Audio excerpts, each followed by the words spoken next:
You feel so far away. Metaphorically or physically? Both, I guess. Just making sure you weren't grabbing the corner. It's all good. What's happening? Not much. Is it warm in here for you? No. Oh, you're still cold. Yeah. Cabin life, man. 32 one day and 15 the next. Yeah. It's tough working at the cabin. It isn't the easiest. Well, with kids, because the minute I come out, oh, mama, you're done working. I'm like, I'm going to the bathroom. Yeah. Do you want to do something? Or like tonight, do you want to do something? I'm like, I'm so brain dead. I just need 5 minutes to read. But literally, like the minute I sat down to read, let's do something. Oh, I know. It's been a long week. Yeah. I made a comment about that on a call today. Someone asked how my day was going, and I said it's going great for a Thursday. And it took them to a second to understand what I meant by that. But it's been a long week. Well, I said that this morning. I'm like, it feels like it's Tuesday. I said that this morning, that it feels like it's the weekend. And it's just Tuesday. I don't know if it feels like the weekend. It feels like I've been running flat out for the better part of a week. Yeah. And we're barely into it. Or it should be the weekend. Should be the weekend. That's what I meant. Yeah. Like it felt like it should be the weekend. Yeah. Because, yeah. Question today is when we've circled around in the past. So obviously we're out of school. Our schedule is all over the place. Things are different. But one of the things I was thinking about is you and I over the past few weeks have gotten into the habit of every day, no matter what, 7 a.m. we have the dog strapped to us and we can go out, right? It's a routine now, right? Walk the dogs. Yeah. Walk the dogs. Yeah. So I thought it would be interesting to talk about the how to establish and maintain good routines from a family standpoint, but specifically how to do so in a way that allows everybody to enjoy summer, but doesn't create such a massive shift at the end of the summer. Because we've talked in the past about, free range children and bedtimes and all of that. But is there a way through the summer, or do you think it's even a good idea to maintain some routines to kind of just keep things moving forward and keep the kids kind of clipped into family life? Oh, absolutely. And actually, on that note, every summer I put out a guide for how to enjoy your summer at the beginning and then how to like support back to school. And I didn't this year, but that just remind me I should. So I will attach it to the show notes. But I always say we got to think now for a successful transition back. Yeah, keeping those routines are really important. And if you've gotten out of it, I knew I should have brought my water bottle in. I just ate a bunch of chips. And so now my throat's like not good for talking. At least like I would say the last few weeks of summer, getting back into them. For myself, it's been tough, but I always wake up at the same time. Yeah. Like my body just wakes up between 3 and 4 every day. So I got to be really mindful about going to bed because even if I go to bed at midnight, I'm still up at 3 or 4. Yeah. So I've been really good in that regard, which I think has been tricky because the girls want to stay up and they want to do stuff. And it's easier this week because there's a friend at the cabin. But truly, it's tricky because the sun's up until like 11 o'clock too. So I know that makes it challenging. But to make that transition back, we want to keep wake up times the same, meal times the same, anything that would break that circadian rhythm for sleep stuff. They should always have those important developmental tasks that they do every day. It doesn't matter if it's school or not. So reading 30 minutes a day, getting outside for an hour a day, at least an hour of physical activity a day. So it doesn't matter when it is, they should still be doing those types of things. Social connection. In our house, I also add on like creativity, for example. So I think those things should definitely, but I know nobody does. Well, I shouldn't say nobody, but a lot of families don't. Yeah. Right? Kids can stay up whenever, they can eat whenever, whatever, but it does make it trickier. Yeah, and I think from our perspective, we're not as rigid about bedtimes as we once were. We never have to worry about it with Maya. Maya is an 80-year-old and an 18-year-old body. I call her nerd. I'm like, you're such a She nerd. she just knows like 7:30. She's like, I'm getting tired. I'm going to bed. All right, see you later. Um, When I was 18, like I was just getting up from a nap to start thinking in the next couple hours I should start getting ready to go out. yeah. Willow is far more loose with her wake up and her bedtime, which she's like that a lot through the year anyway. So it's not a huge difference. I'd say for her, the biggest challenge when we get back into the fall is her wake up time. Because right now she wakes up all over the map. Like today, there was a good chance they were stolen in the night because they were sleeping in the cabin or in the trailer, but they weren't. They slept until noon. They didn't emerge. 12:30 I went over and knocked on there just to make They, sure they were alive. they didn't And they emerge were like dead. dead asleep. Yeah, which tells me two things. One, they stayed up too late. Two, they needed the sleep because I'm sure they weren't resting great in the cabin. And they did. They did come up at 1:30 in the morning. I knew I Oh, heard, did they? yeah, I heard this pouring ass rain. Oh, I just swore. It was pouring rain outside, and I hear them talking. Yeah, and I knew it was in the middle of the night. Weird. Did you just have to go to the bathroom? They had to go to the bathroom, but Yeah. they went to the outhouse because they didn't want the dogs to bark and wake us Smart up. decision. So, but they walked really loud right outside my window, giggling. Yeah. No, and that's so I think in that sense, I think for me as well, like I know we try, and I don't know that we're super successful, but the little household chores, right? Like we keep a similar dining time, but we also try to, and I don't know that we're great at it some days, but dishes, right? Dishes they have to do. We don't do dishes, right? We'll clean them, but we don't put them away. It's trickier with other stuff like clean as you go. Excuse me. It's difficult when it's clean as you go to try and get some of that stuff taken care of, Yeah. right? But if you don't, like, I think the big thing is just pick the things, and in my opinion, pick the things that are going to make it less enjoyable through the summer and are required back at home anyways, or Yeah. and those are your non-negotiables, right? For us, it's keep the kitchen tidy, put your food away, right? And everything else is kind of sort of we manage as we go along. But then yeah, for you and me, it's kind of wake up, do the dog routine. You've got a routine where you take them for another walk, usually in the evenings if the weather's up for it. But yeah, I think from that perspective, what are some suggestions for people that don't have the routines built that want to start implementing them now? Well, I would pick one because I think people just want like, we're gonna do this and this and this. Yeah, We want it to be successful, right? So one and how what one you choose, it doesn't matter. It could be something easy just so that you feel like you've got, you can get some success, or it could be something that's really important. yeah, If it's a family one, then you maybe it's about collaborating, right? And talking about whatever those are. I always like starting with what are you already doing? What's a routine you're already doing, and how did you get successful with that? yeah. Right? A lot of times, so I mean, what's a routine that everybody always does? Like families all over the place, or us. Or just, yeah, in general, like what would you think most families would probably do, or individuals? Let's say just call it generic chores, right? Every family either they're doing it themselves or there's a day that it's done. That'd be Something the consistent. Yeah, clean up the house, right? Chores. like dishes or Yeah. something. Okay. So, how have you already consistently implemented that?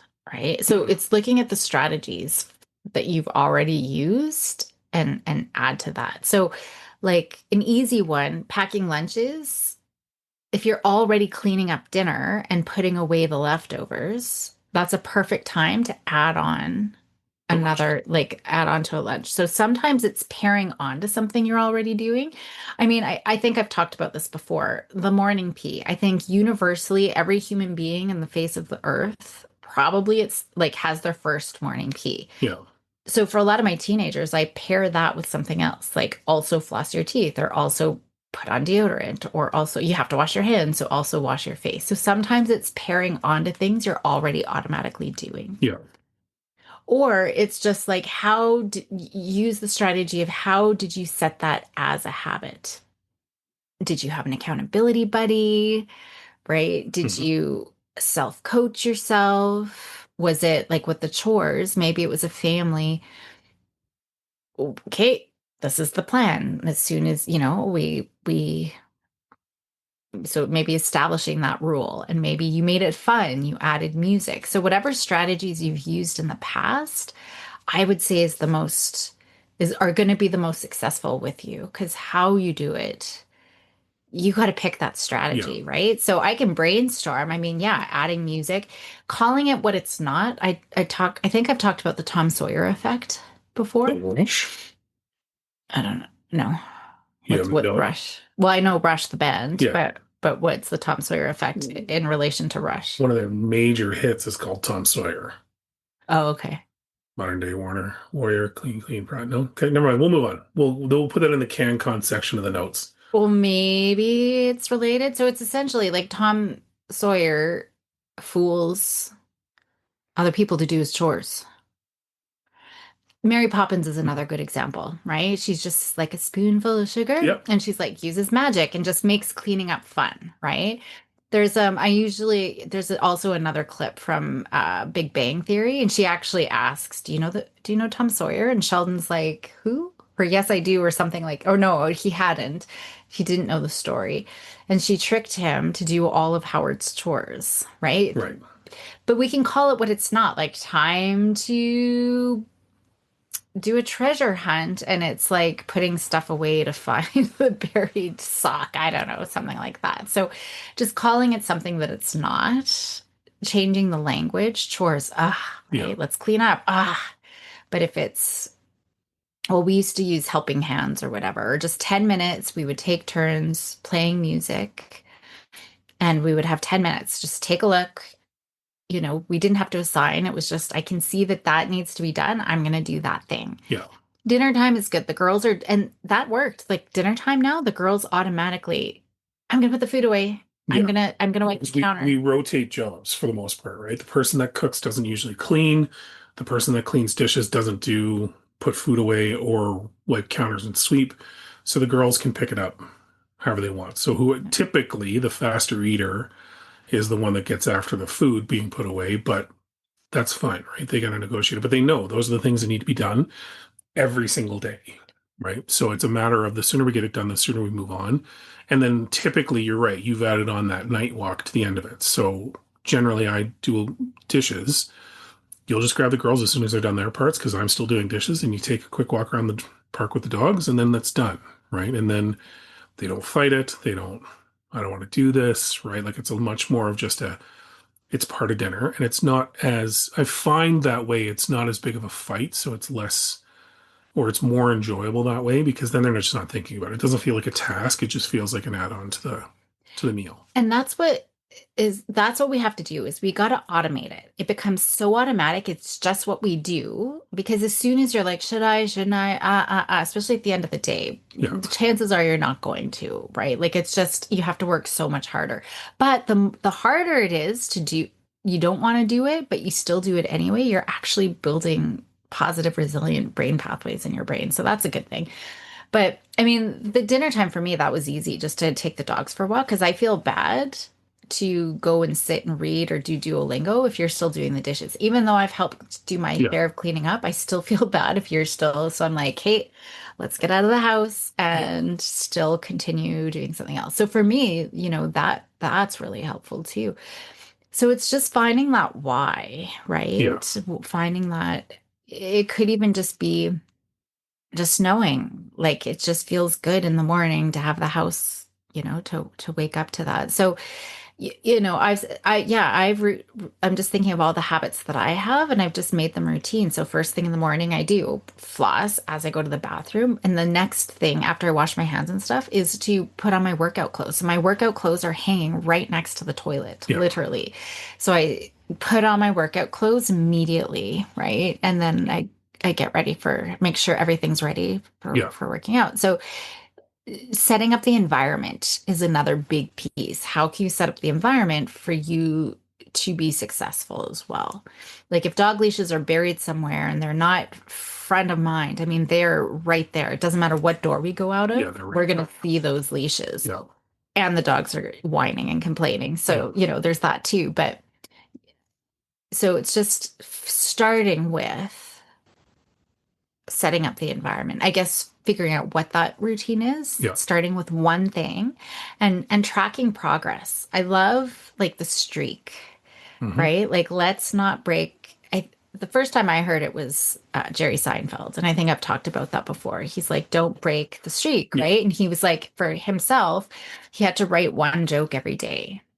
And so he would cross off on a calendar, right? And it's easy to break the streak when you're only at like 10. But Yeah. when you're at 10,000, like Duolingo, I'm in it. I'm over 700, 800 days of streaks, Yeah. right? I don't want to break that now. Yeah. Whereas my meditation, I've never really made it past 4 days. Right. Yeah. So it's like whatever. It doesn't. So that can be really powerful too as a family, marking it off. And maybe there's some reward attached, like when we like milestones, right? Even in Duolingo, when you get milestones, like you reach your 25-day streak, you get extra gems or Yeah. whatever. Yeah. So it's So implementing gamification, right? Like exactly, yeah. it's turning it into something that you don't think that you're reinforcing it, but you are. Yeah. Yeah. So environment, automating it so you don't even think of it, gamifying it. So that's the buy-in piece.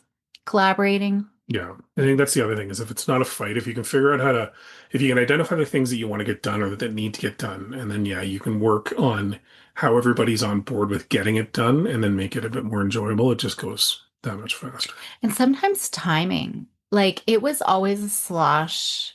Like Saturday mornings was tricky, even for myself. I'm like, oh, I don't want to do Saturday mornings. But I've started doing them Friday. And at first, there was a lot of pushback from Willow. I don't want to do them Friday. But she's realized how awesome it is to just come home, get it done, and then you have your whole weekend. Yeah, your chores are completely Because she done. would wait and wait, and that would be hanging over her head. But I had a rule: no chores were done on Sunday. They had to be done on Saturday. Yeah. And so, yeah, like I think that realization. So it's finding the sweet timing spot too Yeah. that can make a big difference. Yeah, and adapting a little bit to establish the routine. Like I don't think you don't adapt the routine once you have started to establish it, but I think you have to sometimes take a look at what's really makes the most sense and then adapt to that to establish it. Yeah. So Yeah. cool. That all makes sense. So the rest of the summer should be a breeze for us. Yeah. Well, I was just thinking, like at the cabin, we don't do chores. I mean, normally I would have them help with vacuum or clean their bathroom, but they're not doing all of the things. Although our one is home alone and she's done nothing. Nothing. Yeah, no, I got to check in on a couple of things I told her. She'll want praise for taking the recycling and stuff back and taking the garbage down. The problem is, I instructed her of when you bring the bins back up, put them to the side of the house, not in front of the garage. And I checked today, and they're all in front of the garage door. Hmm. So it's fine. She's got until Sunday. Well, vacuuming wasn't done even when I was still home a few weeks Yeah, no, I ago. vacuumed before I came back out. So the main floor and The the main upper are floor, done. but the downstairs, I mean, No, she has not done that at no. all. She's busy. Busy. I know. Partying and working and partying. Yeah, It's the life she leads now. I know. Stampede. Although she was DD, they went to the drinking tent the other night, and she was the D&D. Yeah, she was not a fan of being DD. I said, well, you owe your friend because she took one for you. So yeah, she was fine with it though. She said that she was rounding up like 20 drunk people at one point. Probably. Their group just kept growing and growing and growing. That's Stampede for you. I know. Bonkers. I'm glad I don't do that anymore. Okay, I don't have I know. too many people. I know. Well, We should have wonderful people. she showed me the line one day just to get in, like first thing in the morning. It took them 45 minutes just to get in, like past security. There wasn't security when I went. When I was a kid, you just walked in. We had to show your pass, but yeah. Well, yeah, your ticket, but Mhm. that was it. Yeah, no. There's no security. Well, there was a huge assault on the grounds this year. Oh, was There was it? 3 different assaults within an hour or two of each other, and they were all speculated to be tied together, and one of them was right on the grounds. Oh, so not just drunken people, like it was No, actually targeted like, someone. targeted. Yeah, yeah. Oh, Yeah. So the greatest show on earth is no longer safe, people. but they had security and that was happening. See, there's nothing happening and there's no security back That's fair. then when you're kids, right? Like, Except for people spitting from the gondolas. That was the worst that can happen. yeah, Sure, that still happens. probably. Yeah, pro tip for anybody listening, if you ever go to the Stampede, do not walk under the gondola that runs the length of the grounds. Someone's going to spit on you for sure. Did you ever spit on anybody? No, I'm a good boy. Did you? I never did. Do Shit. I know people that did? 100%. Yeah. Is it possible they were sitting beside me? I prefer not to say, but I know it happened. For sure it happened. All right, good day. Good day.